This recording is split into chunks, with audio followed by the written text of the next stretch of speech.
Hello there. It is EDS Awareness Month, Ehlers Danlos Syndrome Awareness Month, which is the main disability that I have. So I had a bit of a think about what people most often want to know about in relation to my EDS. And one topic that bubbled to the top was these. My ring splint. So I have put together a list of frequently asked questions about them, and I'm going to answer those here and now.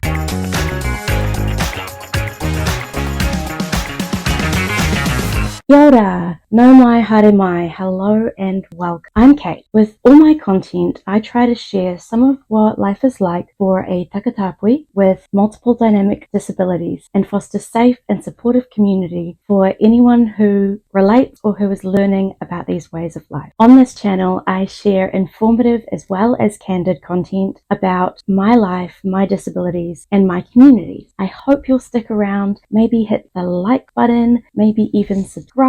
Let's get into it. I genuinely do get a lot of questions and comments about my hands and my splints. And most of those conversations start in a very similar way, which is something along the lines of, oh wow, I love all those rings you have. Are they for something, or are they just for fashion? Do they have a special purpose? Where'd you get them from? Something like that. I'll usually come back with something like this. Thanks, they're actually splint. They kind of work like an exoskeleton to stabilize my hands and decrease the amount of dislocations that I have. And once I give that response, people are either satisfied or they want to launch into a whole lot of questions about why I have them, where I got them from, and my whole experience with them. And these are the questions that I get asked the most. Where did you get them? Mine are from a small US business run by another person with EDS. The company is called Splint, and they custom made my splint for me, mailed them over from the US in the middle of the pandemic, I might add, which put serious delays on the postage, but it doesn't really matter.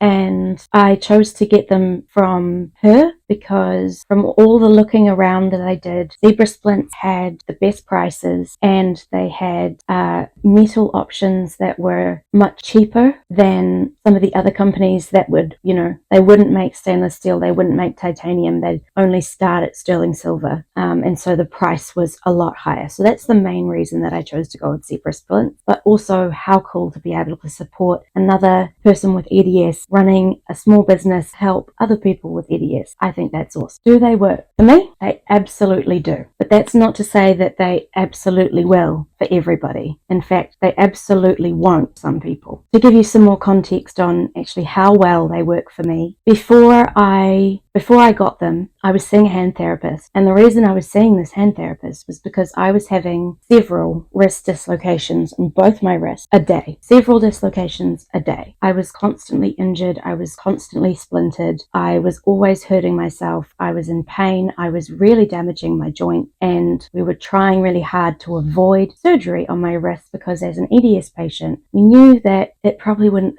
take. So I worked with this hand therapist for months and months and months. And when we finally realized that ring splints were going to be the answer, the drastic decrease in my wrist dislocations was quite remarkable. And so I went from having 5 or 6 dislocations a day to now I have maybe 5 or 6 dislocations a month in my wrist. Are they painful now? No, not at all.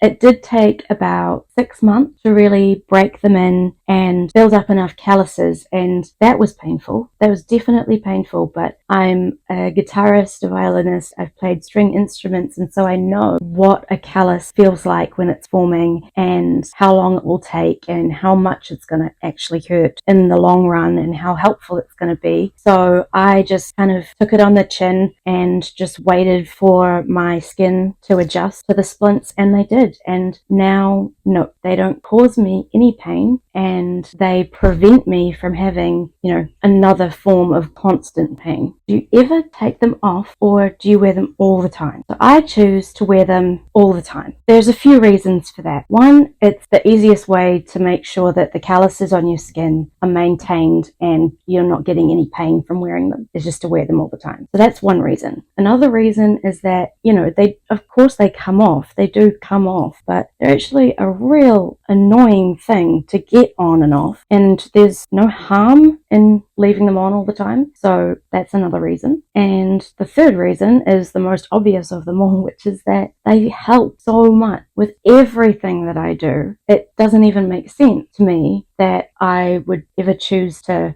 go without them. And in fact, on the very rare occasion where I haven't been able to wear them for some reason and I've been without them, it is a stark reminder of actually why I have them in the first place. What made you decide to get them? So I had been seeing, as I said, I'd been seeing a hand therapist for months about wrist dislocations, and we were trying to avoid going down the surgical route. I worked with this hand therapist for months and months. We tried all sorts of compression and strengthening. We tried proprioception bands. We tried different type of compression bands and gloves. We tried different splints and braces, and nothing was making enough of an impact on how many wrist injuries I was still having. And then by chance, I had a particularly nasty dislocation on one finger and mentioned it to her at an appointment, and she was like, oh, well, we've got these oval 8 splints, which are like these ones, but plastic version that you can just off the shelf for $8 a pop type thing. And she gave me one, and I took it home, and I came back a week later. I was like, hey, that oval 8 splint, that's really good. Can I have a few more for my troublesome fingers? She's like, sure, let's get you a few. And I went home, waited, lived through another week, and couldn't help but notice that I was having less wrist dislocations. Not by a whole lot, but I was having less. I mentioned this to her, and she said, you know what? This could be a case of generalized instability in your hands, forcing your wrist to have to compensate when you're putting weight or pressure through your hands and arms. That could be what's causing all these wrist dislocations. Let's see what happens if we try splinting as much of your hands as we can while, keeping you full range of motion. So we put together, a whole lot of oval 8 splints and some plastic thumb splints, and I went home for a couple of weeks until the next appointment. And when I came back, I said, holy shit, my dislocations have more than halved with all this splinting on. And that was the point where she decided that, yeah, that has to be what it is. And so I then approached the idea of, well, I know you can get these metal custom made ring splints. Do you think that would be a good idea for me? And she said, absolutely, that's a brilliant idea. If you're okay to pay for them, because ACC won't pay for them in your case, if you're okay to provide the funds, I can help you figure out what you need and get you all sized up, and we can make it happen, because yes, I think that would be a very good idea. So that was how it came to be that the decision was made. I would be trialing out the custom made metal splint. How much did they cost? So let's just put it out there. My set, which I bought back in 2021, and let's be real, inflation has been crazy in the time since then. So these numbers will be outdated to a degree. 2021, my entire set of ring splints, the 8 Swan Neck splints and the MCP splint on both hands, the total bill was 450 New Zealand dollars, and that's equivalent to about 250 US dollars or 150 British pounds. And this affordable price was the main reason that I chose to buy from Zebra Splints, as I've already said. What are they made of? Well, mine are made from stainless steel. It was the cheapest metal option that Zebra Splints had, but Zebra Splints and, across other companies that make them as well, you can get them made of pretty much anything. And in fact, I think there's a brand or two these days who even 3D print them. So you can get them made in stainless steel, titanium, you can get them made in sterling silver or 24 karat gold or white gold or platinum. Anything that you want them to be made out of, they probably can be. And not just that, they can also be embellished and customized and decorated so that they really fit your style and personality. I would have loved to do that. I couldn't really afford it, so I just went for the simplest options that were available. But you can get gems set into them, you can get them engraved, you can do all sorts of things when it comes to ring splint. How do they all fit together. So my swan neck splint are held together with hinges, one between each swan neck splint on each finger, and my MCP splints are fastened with a wrist chain. The hinges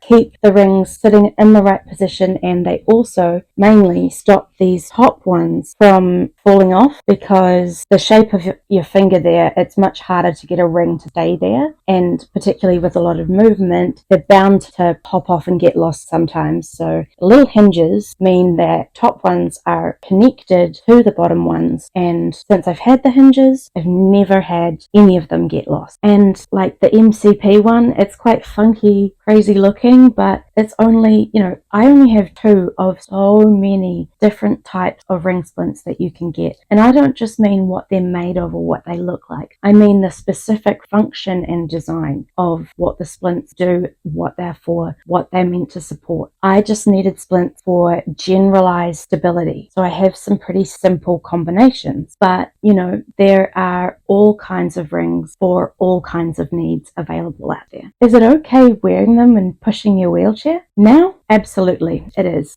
With the splints broken in and the calluses on my hands, I don't get any pain. I do get this clicky noise every time I touch my push rims, so people always know when I'm coming. No sneaking around for me. But they help me immensely with the wheelchair, saving my hands and saving my wrists. And do they hinder me with the wheelchair at all? I would say no, not in the slightest. Did you get them funded, or did you have to pay for them privately? So I had to pay for them privately, because at the time ACC would not pay for a full set that wasn't for a specific acute injury, and mine are for a chronic underlying health condition, so I couldn't get ACC funding, and the Ministry of Health wouldn't fund them either. So I did have to pay privately, and that was why I, really shopped around for the best deal. So do I have any last pieces of advice for anyone thinking of maybe getting ring splints? First of all, see a hand therapist before you do anything else, because ring splints might not be the right option for you. Also, you cannot hope to choose the right styles and sizes for your needs yourself. You need professional input. Lastly, I would say really do try out some temporary plastic options first, because you don't want to take the next step and invest in a custom metal pair and then have wasted your money because they didn't help you as much as you'd hoped they would, or you've rushed into buying them and now you've bought the wrong kind and you've damaged your body further. So yeah, professional input, and try and find some way to do a practice run first. So I hope you've enjoyed this video. Thank you for being here. If you did like it, hit the like button. If you haven't subscribed to the channel and you like this video, come say hi, come hang out. Would love to have you. Thank you for watching, and I will see you in the next one.